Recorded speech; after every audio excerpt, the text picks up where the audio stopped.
এভাবে সম্পর্ক টিকে রাখা যায় না, চেষ্টা তো নাও করলাম। আমরা দুজনে বুঝতে হওয়ার কথা বলেছি।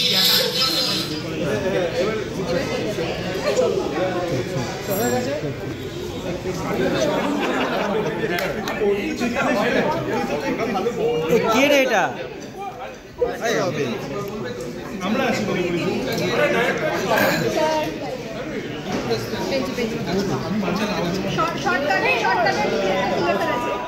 হোলিতে আসছে, হোলি মানেই রঙের উৎসব, সেই সময় একটা হাসির ছবি, কি বলবে যা যা বললে না সেগুলোই বলবো আর কি।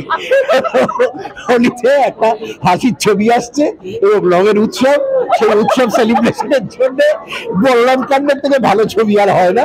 এটা আমরা খুব মজা করে করেছি, তার 200 গুণ মজা দর্শক দেখতে গিয়ে পাবে।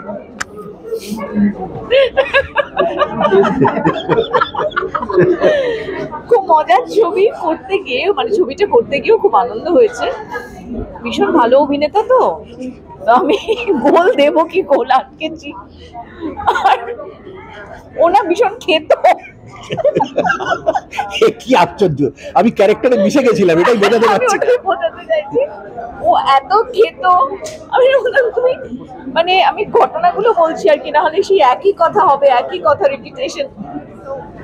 আমাদের খাওয়ার দৃশ্য ছিল একটা, তার আগে আমি বিকেলবেলা খেয়েছি, ওখান থেকে খেয়েছে ভাগ বসিয়ে, নিজে খাবার আনিয়ে খেয়েছে।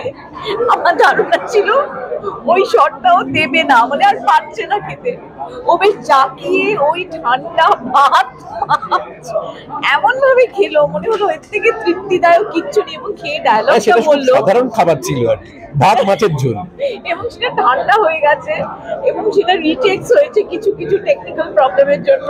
আচ্ছা, সেটা একটা দৃশ্য ছিল যে আমার বউ 18 বছর বাদে রেঁধেছে, আমি খাচ্ছি, তো আমি কি করবো, ফেলে দেবো, কি করবো? আশ্চর্য। ক্যারেক্টারে ঢুকে গিয়ে বুঝতেই পারছেন যে আমাকে গোলটা আটকাতে হয়েছে, এবং খুব মজা করে করেছি আমরা। সবচেয়ে যেটা আমার ভালো লেগেছিল যে কলকাতার একদম ওই কংক্রিটের জায়গা থেকে বেরিয়ে নৈনিতালের ওই একটা মানে ওপেননেস, সেটা থাকতেও যেখানে ছিলাম আমরা, সেইটা মানে আমি দরজাটা খুললেই পাহাড় দেখতে পেলাম। আমি বলে রেখেছিলাম প্রোডাকশনকে, দেখো আমাকে যে ঘরই দাও যেন দরজাটা খুলে পাহাড়টা দেখি, কারণ নৈনিতাল এত ভার্জিন একটা জায়গা, এবং ভাবো বড় পর্দায় ওই রকম ঝপ করে একটা অত সুন্দর সবুজ দেখা, চোখ এবং মন দুটোর জন্যই ভীষণ ভালো। সবটা নিয়ে ছবিটা দেখুন, আমার মনে হয় আপনাদের খুব ভালো লাগবে, কারণ এরকম একটা নির্ভেজাল মজার ছবি যার মধ্যে ভাবনার কিছু নেই, অথচ একটা অদ্ভুত ইমোশনাল দিক আছে, মজা আছে, চোখে জলও আছে, সেটা ভালো লাগে, খুব ভালো লাগে। সিরিয়াস সিনগুলো তো কি রনিদা এইভাবেই হাসিয়েছে? তাহলে হয়, তোমার কি মনে হয় ওই রকম অভিনেতা সিরিয়াস সিনেও হাসছে? মানুষ সিরিয়াস সিন সিরিয়াস ভাবেই হয়েছে, কিন্তু মজাটা হয়েছে যে এটা বোঝা যায়, বড় অন্যভাবে বলা যায়। অনেক মজার দৃশ্য এমন সিরিয়াসলি বলেছে, সেটা শুনে আমি হেসে ফেলেছি। সুতরাং কান্নার দৃশ্যে তো কাঁদলে চোখ দিয়ে জল বের করলেই তো আর কান্না হয় না, দুঃখ বোঝানো যায় না।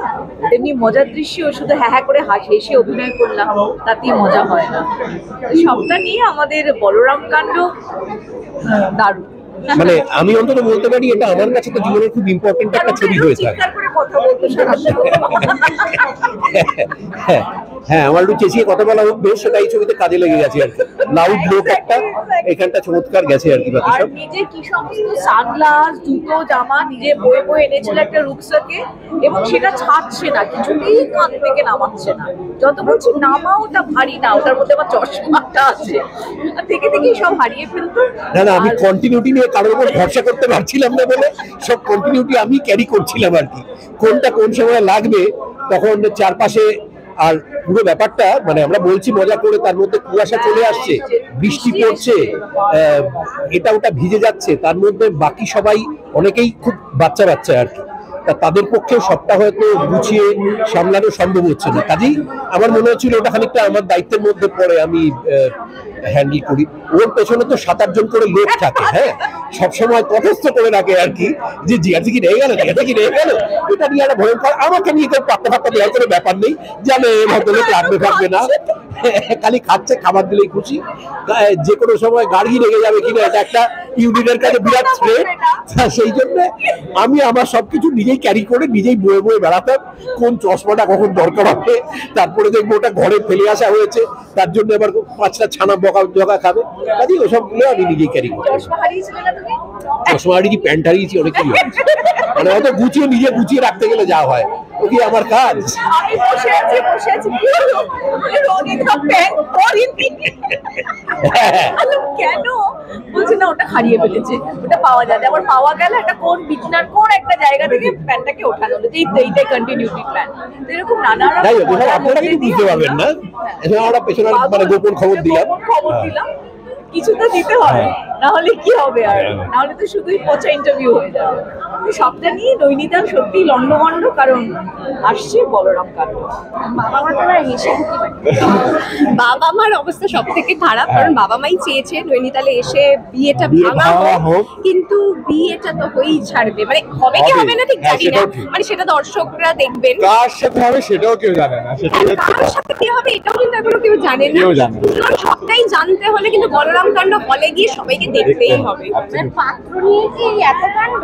হ্যাঁ হ্যাঁ, পাত্রকে ঘিরেই কি এত কাণ্ড?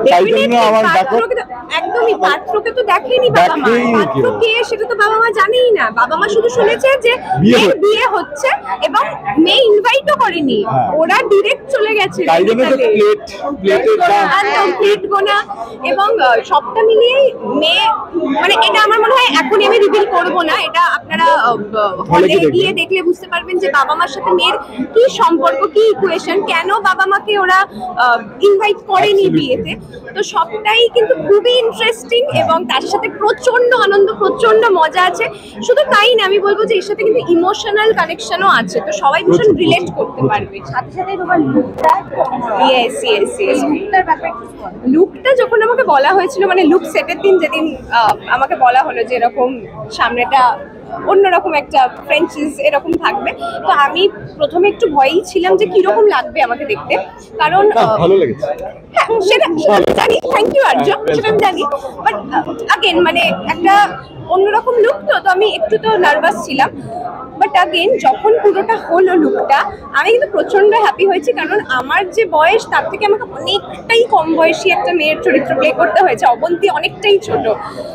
তো তখন আমি লুকটা করে দেখলাম যে না, এবার কিন্তু একদম অবন্তী মনে হচ্ছে। সো মানে আমি খুব হ্যাপি আমার লুকটা নিয়ে, অ্যান্ড যেহেতু ঐশ্বর্য থেকে অবন্তীকে অনেকটা আলাদা লাগছে, আর ওরা সত্যি অনেকটাই আলাদা মানুষও, তো সেই হিসেবেও খুব ভালো লাগছে।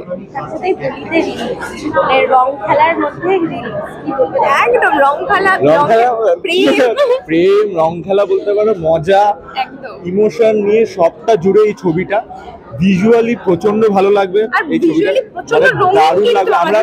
আমরা যখন শুটিংও করেছি, যখন মানে কি বলবো, যেই বলরাম হাউসে যেখানে শুট হয়েছে সেখানেই আমরা থেকেওছি, তো যেখানে ওখানে সকালবেলা উঠে যে শুটিং করার যে অনুভূতিটা, সেটা অসাধারণ। তো সেই জায়গা থেকে তোমাদের দেখতে, মানে যেহেতু ওটা পুরো হলে রিলিজ যখন হবে, যখন তোমরা দেখবে বড় পর্দায়, তো অসাধারণ আউটস্ট্যান্ডিং লাগবে। তো আমি বলবো বলরাম কাণ্ড এই দলের সবাই মিলে, ফ্যামিলি মিলে আসুন আর এসে মজা করুন আমাদের সাথে। একদম হাসতে হাসতে ঢুকবেন, হাসতে হাসতে বেরোবেন। না হাসতে হাসতে ঢুকবেন, অল্প ইমোশন নিয়ে বেরোবেন। না হাসতে হাসতেই বেরোবে, কিন্তু তার সাথে হ্যাঁ একটু মনে কিছু একটা হবে, এই বিবাদটা মেটানোর জন্য হলে যেতে।